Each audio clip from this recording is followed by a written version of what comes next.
নবী আমার মদিনায় নিবানি তুমি আমার মদিনায় নিবানে দয়ার নবীজি আমার মদিনায় নিবানি নবী আমার মদিনায় নিবানি নবীজি আমার পাগল বানায়া আজ মদিনায় লুকায়া জোরে বলেন সুবহানাল্লাহ নবীজি আমার পাগল বানায়া আজ মদিনায় লুকায়া অন্তরেতে অন্তরেতে অন্তরেতে মদিনার পরাণে নবী অন্তরেতে মদিনার পরাণে দয়ার নবীজি আমার মদিনায় নিবানি তুমি আমার মদিনায় নিবানে দয়ার নবীজি আমার মদিনায় নিবানি নবী আমার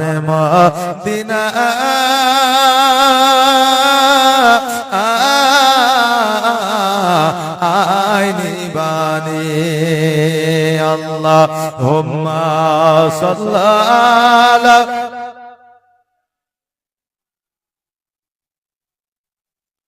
মুহাম্মাদ ওয়ালা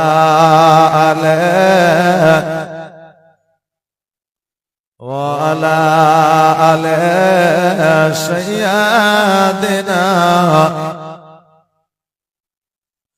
মুহাম্মাদ আবু বকর বলে নবী গো আপনি মক্কা থেকে মদিনায় যাবেন আমি আপনাকে ছাড়িয়া কেমন করে থাকবো নবী গো আমি কার কাছে আসিয়া নিজের ব্যথা বেদনা দূর করব ইয়া রাসূলুল্লাহ নবী গো আমি কেমন করে থাকবো আমার নবী বলে আবু বকর আজকে আমাকে মক্কা ছেড়ে মদিনায় যাইতে হবে এই কথাটা আমি তোমাকে বলেছি কিন্তু আমি যে তোমাকে নিয়ে যাব না এই কথা কিন্তু বলি না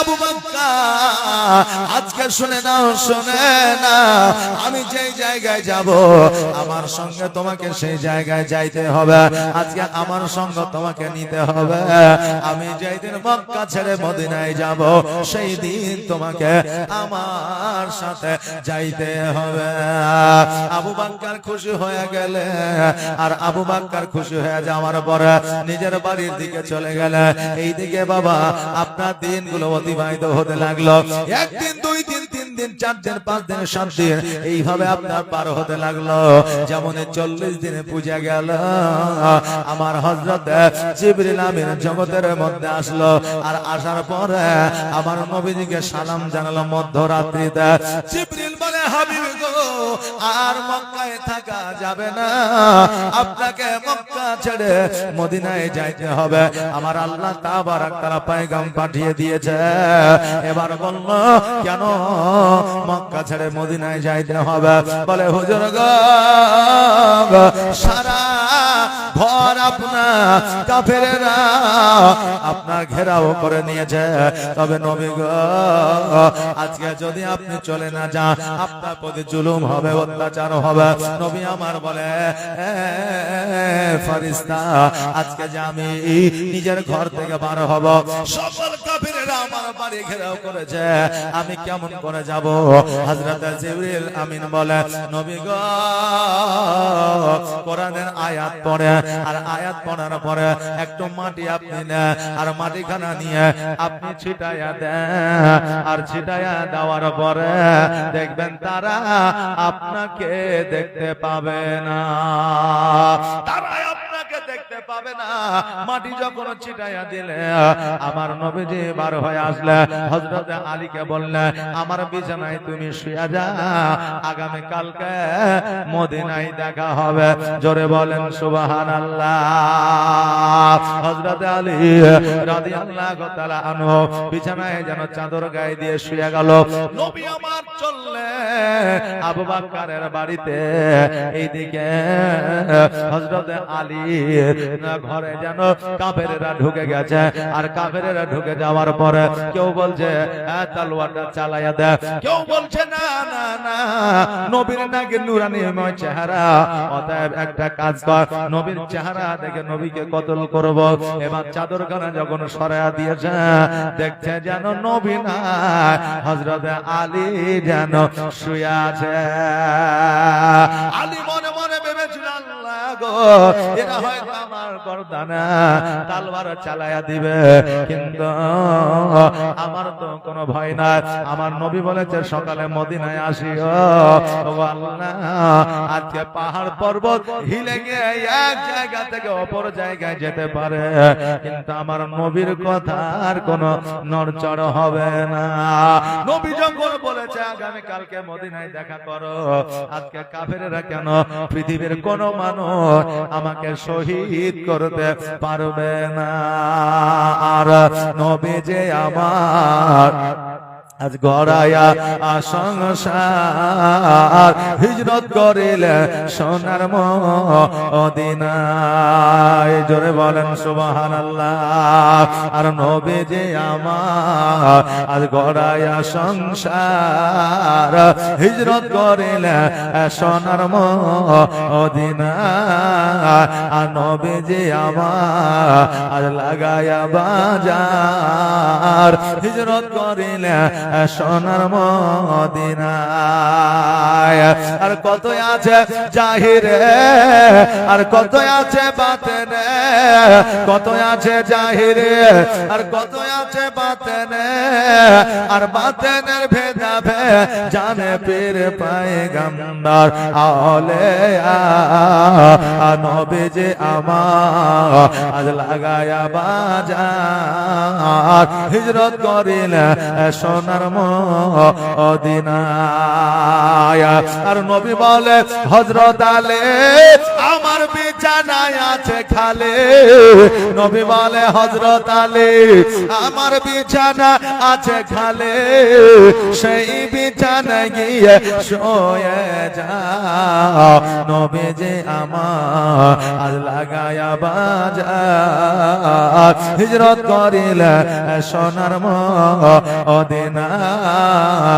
নবী যে আমার আজ গড়ায়া সংসার হিজরত করিলে সোনার মদিনায়। বাবাজি ভাইরা, আমার নবী মুস্তাফা সাল্লাল্লাহু তাআলা আলাইহি ওয়াসাল্লাম আবু বকরের বাড়িতে যাওয়ার পরে সালাম দিলেন, আসসালাতু ওয়াসসালামু আলাইকা ইয়া আহলাল বাইত। যখন সালামখানা বাড়িতে দিলেন, সেকেন্ডের মধ্যে দরওয়াজাটা খুলে দিলেন। নবী আমার বলে, আবু বকর এখন হচ্ছে মধ্যরাত্রি, এখন আরাম করার সময়, এখন বিছানায় শোয়ার সময়, অতএব আমার সালাম দিতে দেরি নয়, তোমার দরজা খুলতে দেরি হয় না। কারণ খানা কি বলো? আবু বকর বলে, নবী গো, আপনি আজকে থেকে 40 দিন আগে আমাকে বলেছে মক্কা থেকে মদিনা যে কোনো সময় যেতে হতে পারে। আল্লাহ কোনো সময় দেয় নাই, টাইম দেয় না। আজকে ওই জন্য আমি আজকে 40 দিন থেকে একটা সেকেন্ডের জন্য ঘুমানো তো দূরের কথা, আমি বিছানায় আমার বডি খানো শার্ট করি নাই। জোরে বলুন সুবহানাল্লাহ। নবী গো আজকে যদি আমি বিছানায় শুয়ে যাই আর আপনি এসে দরওয়াজায় আওয়াজ দিয়ে যদি না পান, আমি ঘুম থেকে যদি জাগ্রত না হইতে পারে, কাফেররা যদি আপনাকে আঘাত করে দেয়, আমি আবু বকর আমি কাল কিয়ামতের দিনে জবাব দিতে পারবো না। বাবারে, নবীর প্রতি মহব্বত কেমন ছিল একবার দেখা, নবীর প্রতি ভালোবাসা কেমন ছিল একবার দেখে। আর আজকে নবীকে আমরা এমন ভালোবাসি যে নবীর জন্য, নবীর মহব্বতে মসজিদে নামাজ পড়তে যেতে পারি না। আজকে আমরা নবীর সুন্নাত রাখতে পারি না, খাবার সময় বিসমিল্লাহ বলতে পারি না, খাবার শেষে আলহামদুলিল্লাহ পড়তে পারি না। আজকে নবীর প্রতি আমরা, আমাদের মহব্বত আছে এমনই রে বাবা যে নবীর প্রতি দরুদ পর্যন্ত পড়তে পারি না। আরে বাবা রে ভাইরা, মহব্বত যদি করতে হয় আবু বকরের মতো মহব্বত করে, মহব্বত যদি করতে হয় আমার হযরত ওমরের মতো মহব্বত করে, মহব্বত যদি করতে হয় তবে আমার হযরত আলীর মতো মহব্বত করে। আরে আমার আলী রাদিয়াল্লাহু তাআলা আনহর বাবা নামাজের প্রতি কতটা মহব্বত ছিল একবার দেখেন। শুনবেন? শুনতে চান? একটু আওয়াজ দিয়ে বলেন না, শুনবেন? আলীর মহব্বত নামাজের উপরে শোনালেন। আমার হযরত আলী রাদিয়াল্লাহু তাআলা আনহু যুদ্ধের ময়দানে গেছে, আর যুদ্ধের ময়দানে যাওয়ার পর একখানা তীর আমার হযরত আলীর জান মোবারকে যেন লেগে গেছে, এই পার থেকে ওই পার হয়ে গেছে। একবার আওয়াজ দিয়ে বলেন না সুবহানাল্লাহ। ওই তীরখানা কেউ যেন টেনে বার করতে পারে না। আমার আলী ব্যথায় ব্যথিত হইয়া তীরখানা যেন বার করতে দেয় না। সামান্য একটা আপনাদের ব্রেক যদি ঢুকে যায়, একটা যদি ফুলের কাঁটা যদি ঢুকে যায়, আমরা বের করতে পারি না, বা বাচ্চারা বের করতে দেয় না, ব্যথায় ব্যথিত হয়ে যায় না, কি বলে? কিন্তু একটা বিষাক্ত তীর, যেই তীরে বিষ মাখানো আছে, যেই তীর একবার ঢুকলে বাহির করা আর যায় না, খানে কাজে বাবা গোস্তের মধ্যে আটকে যায়, ওই তীরখানা যেন কেউ বার করতে পারে না। আর হযরত আলী ব্যথায় ব্যথিত হইয়া তীরখানা যেন বার করতে দেয় না। ওই অবস্থাতে যুদ্ধ চালায়া যায়। যুদ্ধ যখন কমপ্লিট হইল, আবু বকর হযরত আলী রাদিয়াল্লাহু তাআলা আনহু পাখানা যেন শাট করে দিলেন, আর সকল সাহাবী যেন ওই তীরখানাকে আপনার বার করার চেষ্টা করে, কিন্তু তীর বার করতে পারে না। হযরত আলী রাদিয়াল্লাহু তাআলা আনহু ব্যথায় ব্যথিত হইয়া যেন কাতর হইয়া গেছে। আমার আল্লাহ বলে, জিবরিল রে,